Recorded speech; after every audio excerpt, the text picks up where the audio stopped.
به نام خداوند بخشاینده و مهربان. سلام بر شما شنوندگان عزیز و ارجمند، هم‌مستمعین گرامی، روز شما بخیر.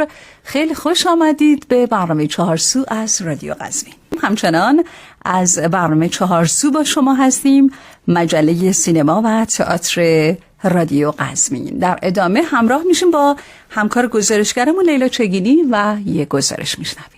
سلام به شما شنونده‌های عزیزمون، وقتتون بخیر باشه. در کنار آقای منقلی هستم و میخوایم در مورد اثرشون بدونیم و بیشتر از زبان ایشان بشنویم. سلام بر شما و خدا قوت.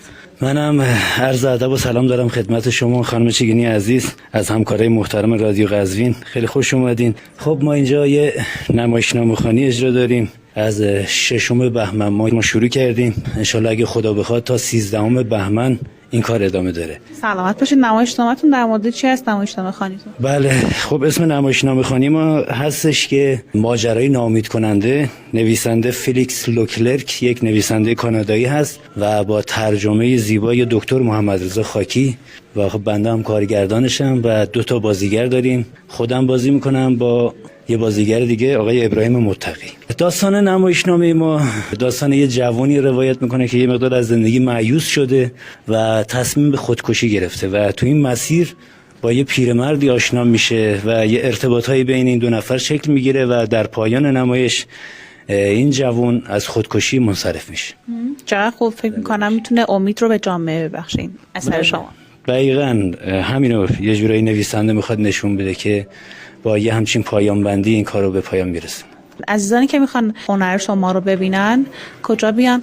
ما این نمایشنامه خوانی رو به همت آقای عباس عطاپور که با همت خودشون اینو تو خیابان نوروزیان یه جورایی دایر کردن. اگه صحنه قشنگه. بله، همین زحمت کشیدن، واقعا هزینه کردن.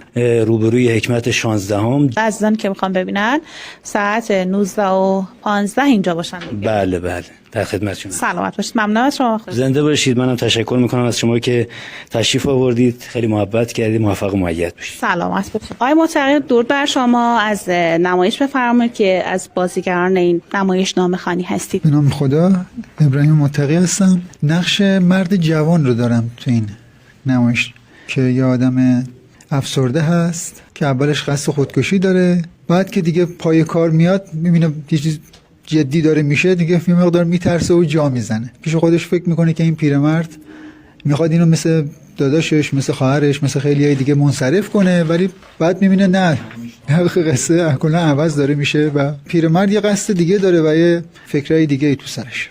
میبینه کاری که جدی شده میترسه و میبینه که زیاد چیز خوبی هم نیست، باید یه مقدار ناامید میشه.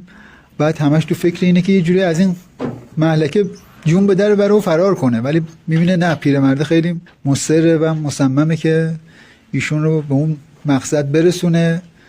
بعد حالا آخر قصه رو نمیخوام لو بدم. خب به نظرتون این نمایشنامه خوانی چقدر میتونه امید به جوانهای ما بده؟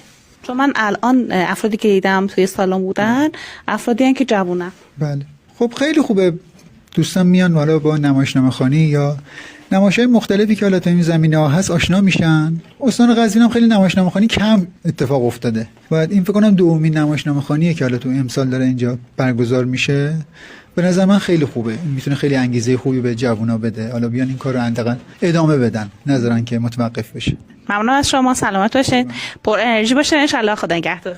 خیلی متشکرم. ممنونم. خسته نباشید. بزرگ